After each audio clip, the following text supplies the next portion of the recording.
थोडं राजकीय क्षेत्र आहे ते.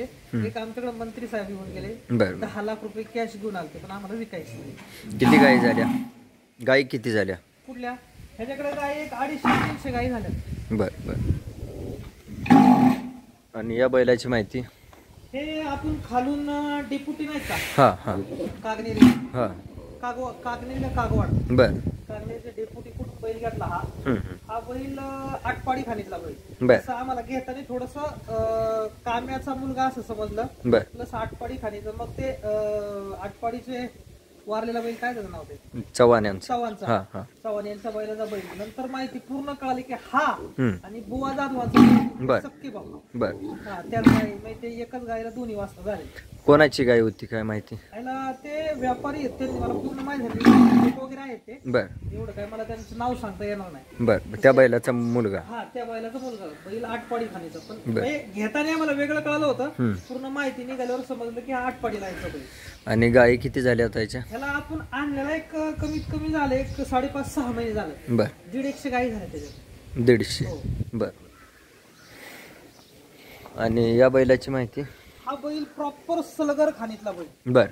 हा हरण्या वानवला बैल. बैलाला राग एवढा आहे, हां बैल जुन्या मालकाने हा बैल सांगोल्यात होता. बरं हा तर बैल सांगोल्यात असल्यामुळं पहिल्या मालकाला बैलाने मारलेलं आहे. बरं. हा बैल सलगर मधल्या पिंटू कंपनीच्या नाकवाकड्या बैलाचा पोरगा. बरं. असं आम्हाला तिथून कळलं. म्हणजे अजूनही प्रॉपर काय माहित नाही, पण आपल्याला जे सांगितलं ते हां हां हां नाकवाकड्याचा पोरगा. बरं. तर आम्ही बैल घेतला, ते आम्हाला फक्त घेताना एकच म्हणत होते की बैल तुम्ही काय घेऊ नका. मी घेतलं त्याच्यानंतर त्यांना वाटलं पोरग आहे, हां हां बैल आवरणार नाही. बरं. त्यांना मी अगोदर सांगितलं नव्हतं की माझ्याकडे काय काय बैल आहेत, किती बैल आहेत. हां तर बैल घेतल्याच्या नंतर बैल एवढा मारत होता. बरं. बैल काय आमच्याकडे आलं उलट्या पिळ्याची एसन टाकली बघा, एक सिंगल पिळ्याची 2 इसणी आहे. बरं. बैल गायवर उतरल्यावर बैल सुट्टीच देत नाही. बरं. पुढच्या माणसाला मारणार म्हणजे मारणार, त्याला खूप लांब पकडावा लागतोय हं. आणि लय अग्रेसिव्ह बैल. त्यांनी वरती शिंग ठेवली नाही, तर कमीत कमी 6 ते 7 इंचाची शिंग बैलाने तोडून टाकली खाली, दावून बघा तुकडा गेलाय पार. हा लय मारतय. आणि कोणाच्या गायीच्या पोटी जन्मलेलं वासरू आहे माहिती? प्रॉपर माहिती नाही भेटली आपल्याला, बरं. पण बैल मला वानावर लय आवडला. आणि हरणा वाण असल्यामुळे बैल दिसायला वगैरे छान ऍक्टिव्ह. आणि बैल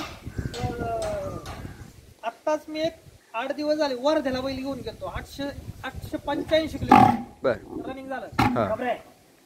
885 किलोमीटर रनिंग करत असताना बैल आम्ही 2दा उतरवले, हा आणि दुसरा एक बैल आपला, ते घेऊन गेलो. बरं बरं. तर बैल जात असताना मी हां एवढा प्रवास करून सुद्धा हां बैल तिथे गेल्यावर उकरत होता, बर. करकत होता. आणि त्या मित्रांची गाय आम्ही भरली, नेल्या.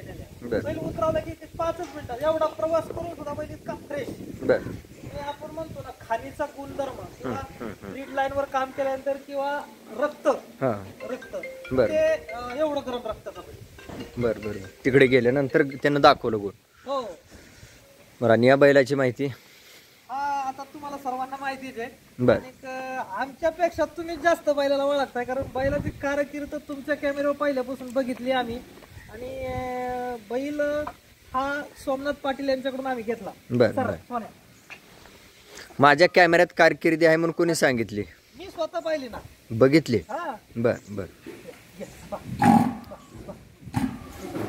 तुम्ही काय माहिती काढली का स्वतः की कोणत्या गायीच्या पोटी जन्मलाय बैल हा वगैरे? जास्त काय मी काही गोष्टी मी एक सांगतो आज कॅमेऱ्यासमोर परखड, की जास्त माहिती काढण्यापेक्षा बैल कसा दिसतो त्याच्यावर मी लय फोकस करणारा माणूस आहे. बरं. की ह्याचं आई कोणती, बाप कोणता, हे तर महत्वाचं आहेच. बरोबर. पण बैल आत्ता चालला कसा आहे ह्याच्यावर माणसांनी फोकस करणं लय गरजेचं आहे. आणि त्या बैलाचं तोंड मी सांगण्यापेक्षा कर्नाटकातील टॉप लेवलची माणसं सुद्धा सांगतात की या बैलाचं तोंड आणि शिंग महाराष्ट्रात कर्नाटकात आजपर्यंत येणार नाही, आणि आलं पण नाही, आणि इथून मागं पण नव्हतं. इतकं टॉपचं तोंड आलं. आणि एक आवडीची बैल घेतला, आणि बैलांनी माझी पूर्ण हाऊस केली की आज तर कर्नाटक वगैरे भागात मला ओळखत असतील या बैलामुळे. तर महाराज दिलेल्या माहितीमुळे मी तुमचा आभारी आहे. आणि अचानक नियोजन न होता वेळ दिला आणि प्रतिसाद दिला आणि व्यक्त झाला त्याबद्दल मनापासून महाराज मी तुमचा आभारी आहे. धन्यवाद धन्यवाद धन्यवाद धन्यवाद. हट हट